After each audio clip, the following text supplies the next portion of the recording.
Bonjour les amis, fans de l'Olympique lyonnais, bienvenue dans cette vidéo d'actualité du 13 décembre 2025, à la veille de la réception du Havre. On va le voir, ça va pas être si facile que ça, hein. Loin de là, il ne faut pas se fier au classement de cette équipe, qui a un jeu très cohérent.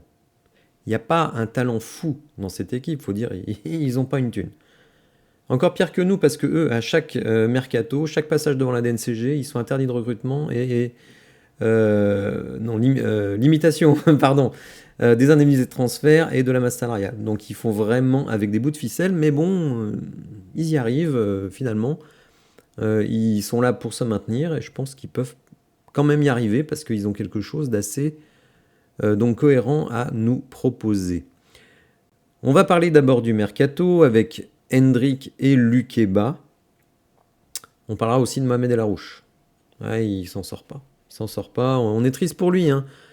Quand même se souvenir qu'il y a 3-4 ans, Mohamed El Arouche, c'était vraiment la super pépite du centre de formation. On l'attendait vraiment très très bon avec l'équipe première. Bon, malheureusement, ça s'est pas passé comme ça. Il a tenté le coup à Botafogo, il a tenté le coup à Molenbeek, et bon, ça passe pas. On va voir qu'avec la décision de la DNCG, on a des marges sur le mercato. Et des bonnes nouvelles dans tout ça, c'est RMC qui nous en parle. Conférence de Fonseca, et donc on parlera du Havre. On va commencer avec Hendrick. Et oui, je sais qu'il y en a qui sont saoulés par les infos sur Hendrick. Bah oui, mais c'est quand même pas rien, les amis. Hendrick, c'est de la bombe atomique. Donc on est forcément intéressé quand on est fan de l'OL, enfin, me semble-t-il, de savoir est-ce qu'il va venir, est-ce qu'il va pas venir. Alors dès le 11 novembre, Fabrizio Romano nous indiquait que l'OL travaillait avec Hendrick et L'Oréal pour faire venir le joueur à Lyon. Et ce matin, eh bien, Fabrizio Romano en a remis une couche, puisqu'il nous dit Hendrick and OL, matter of time. Donc, Hendrick et l'OL, ce n'est qu'une question de temps. Donc là, il nous dit bien, ça va se faire. Le seul truc, c'est de savoir quand. Alors, on nous a dit il y a quelques jours que le Real bloquait le transfert. Bon, on remarque que depuis, enfin le transfert, le prêt, Hendrick a quand même peu joué. Le joueur se rend compte que même avec un Mbappé blessé, bah, il joue 10 minutes. Évidemment, c'est pas assez s'il veut jouer la Coupe du Monde. Attention, hein, ça va pas être facile pour lui parce qu'il y a de la concurrence au poste 9, même si aucun joueur vraiment ne s'impose sans aucune restriction. Donc lui, il mise là-dessus. Donc il se dit, bah, à l'OL, je suis sûr d'être titulaire. Bon, après, on espère pour lui qu'il ne va pas se blesser, mais... Donc voilà, je pense que le joueur, lui, veut toujours venir parce que c'est une ambition personnelle, on va pas se mentir, mais bon, s'il peut nous rendre des services en marquant des buts, évidemment, on ne va pas se plaindre. Donc sachez voilà que cette piste n'est pas totalement morte. Alors Lukeba, pourquoi Lukeba? Bon, je vous le dis tout de suite, hein, il ne va pas revenir à l'OL. En tout cas, je serais très surpris. Il reviendra peut-être en fin de carrière. Mais on parle de lui pour un mouvement cet hiver. Alors le Bayern est intéressé parce que Upamecano pour le moment n'a pas prolongé, il est en fin de contrat en juin 2026. Donc le Bayern est dessus, mais aussi des clubs anglais. Ah, vous savez tout de suite, dès qu'on parle de transfert vers l'Angleterre ou vers le Bayern, on sait qu'il va y avoir des sous. Donc le RB Leipzig, donc, qui possède le joueur à l'heure actuelle, eh bien il y a une clause à 80 millions sur le transfert de Lukeba. Seulement, on nous dit ici et là que, bon, finalement, à 60 millions, il pourrait dire OK. Alors 60 millions, nous, ça nous paraît énorme. Mais pour un défenseur central potentiellement titulaire pour l'Angleterre, jeune, qui a quand même de l'expérience, qui a joué la Coupe d'Europe, c'est pas un montant qui est dingue. Alors lorsqu'on a vendu Lukeba au RB Leipzig pour une 30aine de millions, on a ajouté un intéressement de 20% sur la plus-value. Alors le transfert vers Leipzig s'est effectué pour 34 millions bonus inclus, donc je vais considérer que les bonus ont été atteints. Donc ça veut dire que s'il est transféré pour 60 millions, la plus-value est de 26 millions, et donc nous on perçoit 20% de ces 26 millions, ce qui fait à peu près 5 millions. Si évidemment, pardon, si évidemment il y a de la concurrence sur le dossier, ça va faire monter le prix. Donc s'il partait à 80 millions, on aurait toujours 20% sur la plus-value, on récupérerait 9 millions. 5 ou 9 millions gratuits dans le budget de l'OL, je peux vous assurer, on va pas cracher dessus. Donc voilà, on va suivre ça. Alors, j'en fais pas tout un plat de ces trucs-là parce que finalement, les médias qui en parlent, alors il y a un média relativement suivi, mais bon, qui pour moi n'est pas un média de référence. Tous les médias de référence que je connais ne parlent pas de ce sujet. Donc, je prends ça avec de très grosses pincettes.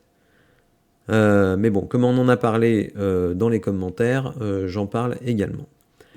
On va enchaîner avec un joueur, on est triste pour lui. On est triste pour lui parce que, franchement, il était très très attendu. Un milieu de terrain avec vraiment une qualité technique très très intéressante, avec beaucoup de sang-froid aussi. Mais bon, qui visiblement, sans rentrer dans les détails que je ne connais pas, c'est un gamin qui se porte mal. Il a du mal. Il a tenté des choses. Il a tenté de se relancer à Botafogo. Ça n'a pas fonctionné. Il est resté 3 mois là-bas. Il est revenu. Ensuite, il est parti à Molenbeek.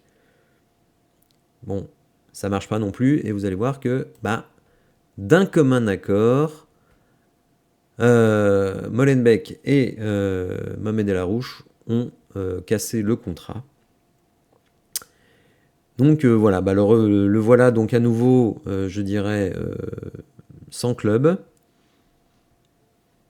Je sais pas trop ce qui se passe avec Mohamed El Arouche, parce que quand même le talent, il est là, c'est évident, on le sait, on le connaît.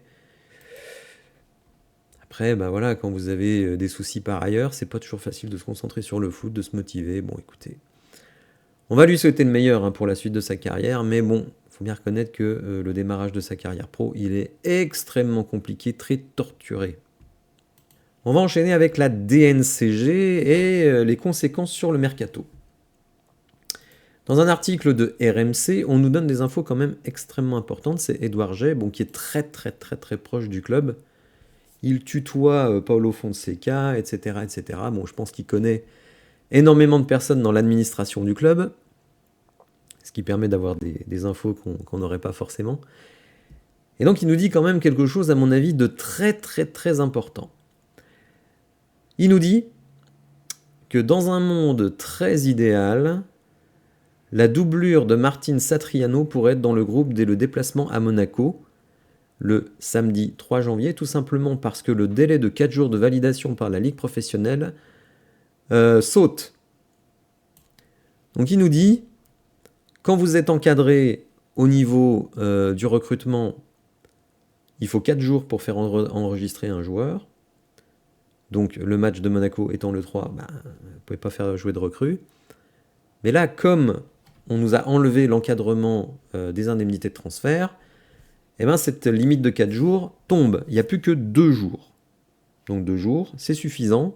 Si vous signez le 1er janvier à l'OL, mais bon, je pense que l'OL travaille dur sur pas mal de dossiers, vous pouvez enregistrer le joueur pour le déplacement à Monaco. Mine de rien, c'est très important, parce que comme on a pris du retard dans le championnat en laissant des points ici ou là, aller à Monaco diminuer, c'est quand même embêtant. D'autant que Monaco, c'est une équipe qui elle-même est en crise.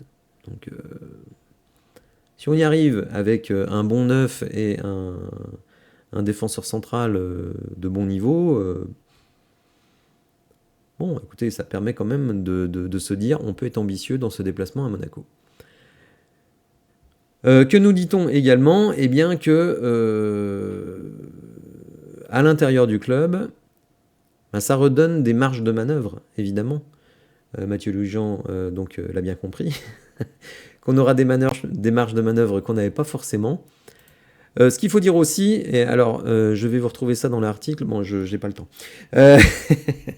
Dans l'article, il nous dit que la masse salariale a été montée un petit peu. C'est-à-dire que la masse salariale qui a été acceptée en juillet, elle a été un petit peu augmentée.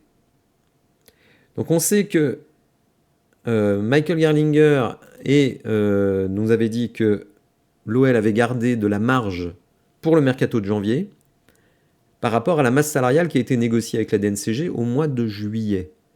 Et là, Edouard Jay nous dit que il y a eu un petit supplément dans la masse salariale. Donc moi j'évaluais la masse salariale pour un attaquant titulaire à environ 3 millions de salaires.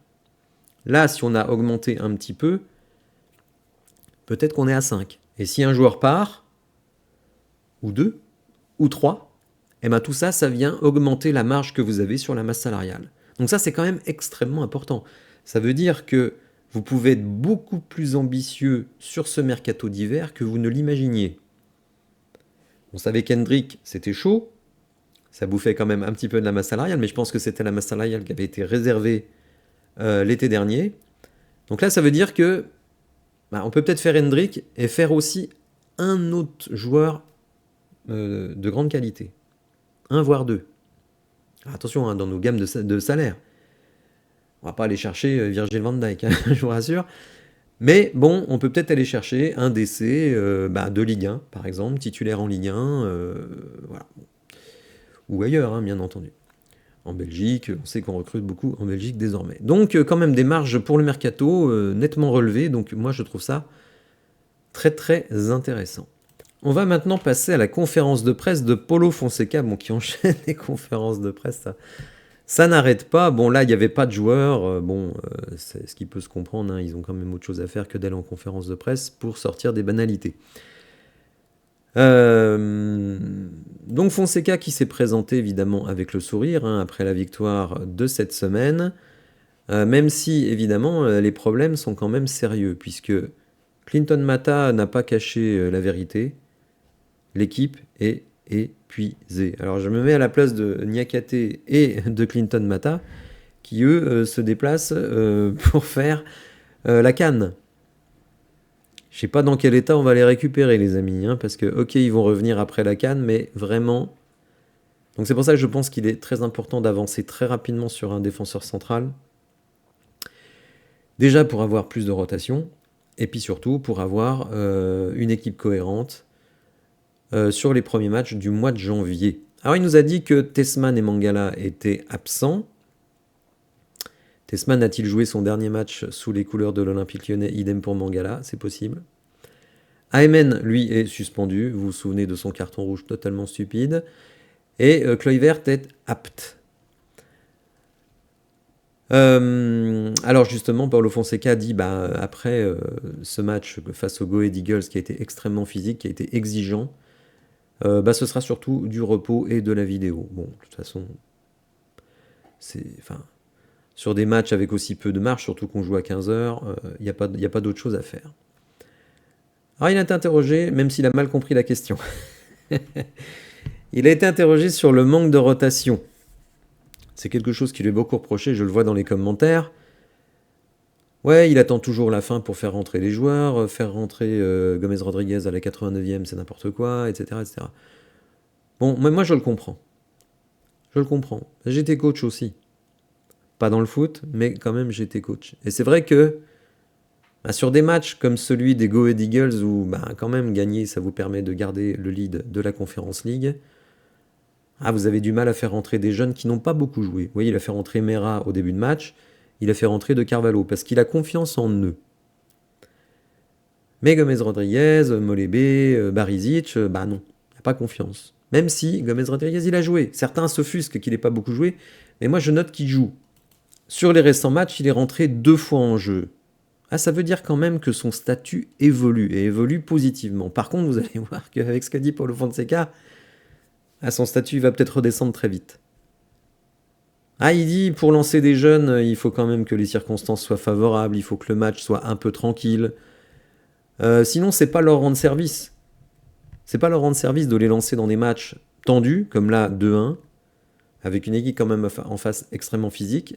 C'est pas leur rendre service parce que s'ils sont pas bons, ça leur met tout de suite la pression. Rappelez-vous Molébé. Il joue, je me demande même s'il n'est pas titulaire, dans un match d'Europa League. Il joue beaucoup.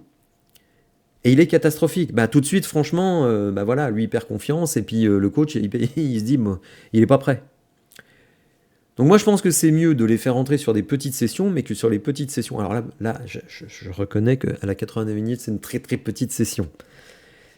Mais il vaut mieux les faire rentrer sur des petites sessions, où là, ils se donnent à fond, et si vous menez d'un but ou deux buts, bon, bah, s'ils font une ou deux bêtises ou qu'ils ratent une ou deux occasions, c'est-à-dire ça n'a pas de conséquences. Donc je comprends cette logique. Après, je comprends aussi ceux que ça agace un peu de se dire ouais, mais Satriano, il met pas un but, il a des pieds palmés, donc moi je préfère voir Gomez Rodriguez, de toute façon il pourra pas faire moins bien. Alors bon, il pourra pas faire moins bien à la finition, ça c'est vrai, mais après dans le reste du jeu, on ne sait pas.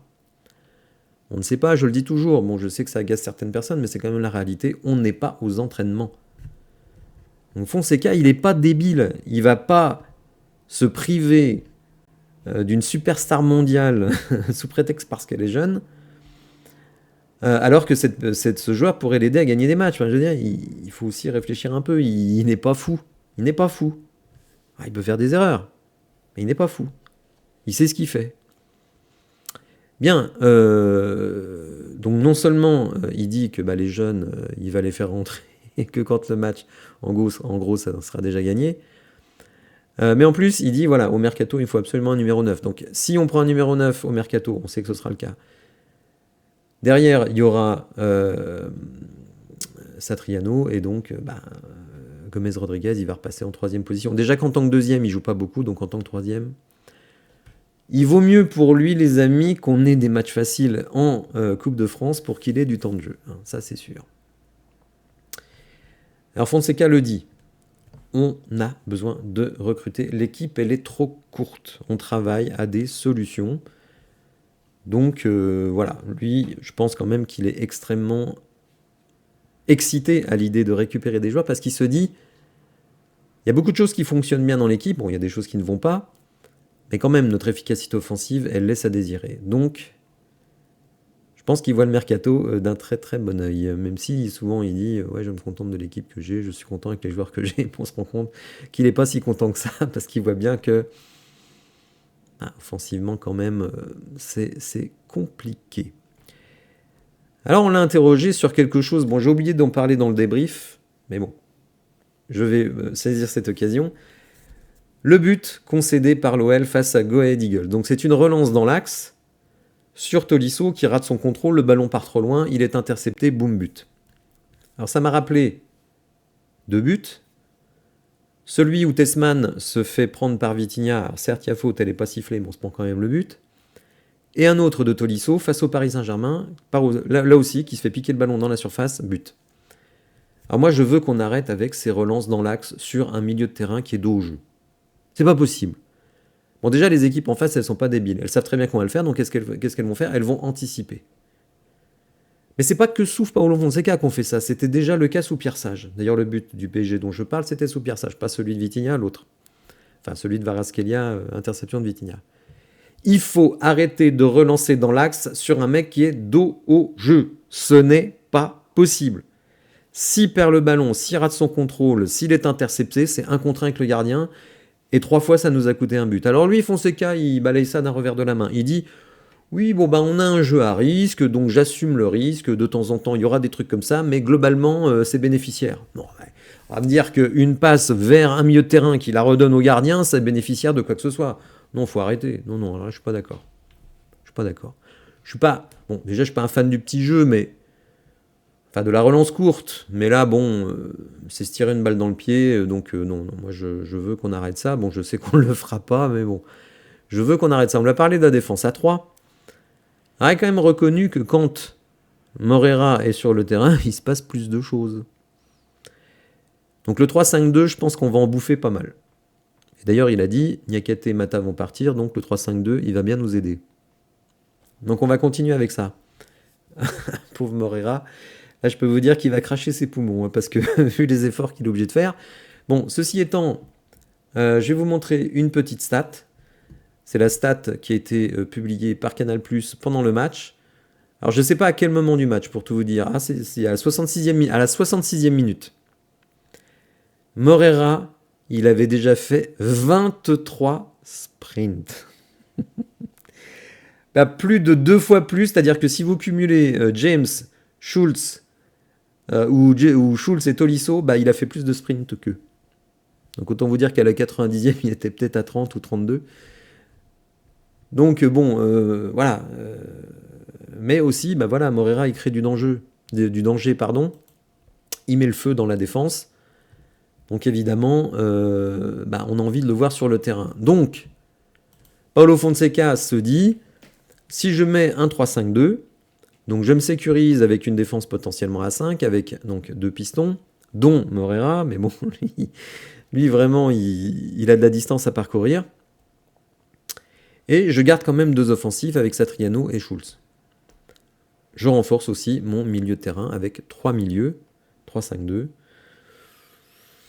Bon, moi ce qui me gênait avec le 3-4-3, c'est que c'était sur ça. Alors, déjà le système ne me plaît pas, mais en plus, comme je l'ai dit, c'est un système qui est un leurre. Bon. Quand vous êtes à 3-5-2, les milieux peuvent quand même compenser, ce que vous ne pouvez pas faire dans un 3-4-3. Mais surtout, dans le 3-4-3, il ne mettait pas Moreira. Et ça, c'est surtout ça que j'ai des problèmes, parce que là encore, je vais parler de stats. Si on regarde bien, Schulz, en 1081 minutes, ce qui vaut 12 matchs complets, il a 11 buts, 11 G, 6 buts et 5 passes D, donc 11 fois décisif. Et Moreira, en 645 minutes, c'est-à-dire 7 matchs, il est 7 fois décisif, 4 buts, 3 passes. Ces deux joueurs-là sont décisifs dans chaque match. Dans chaque match.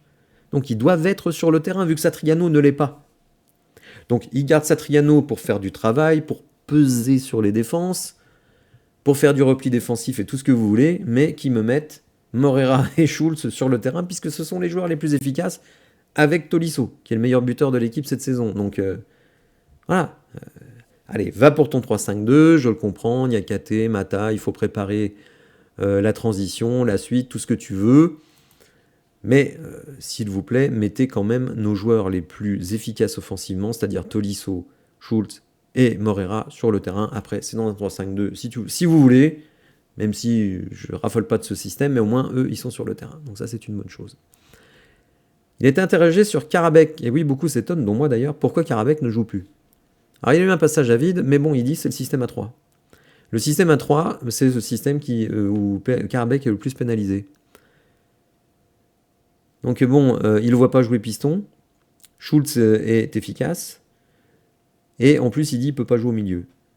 Bon, je ne sais pas trop pourquoi, mais en tout cas, voilà. Il dit qu'il ne peut pas jouer au milieu. Donc évidemment, Karabekh, il n'y a plus de place pour lui. On l'a interrogé sur la Ligue 1.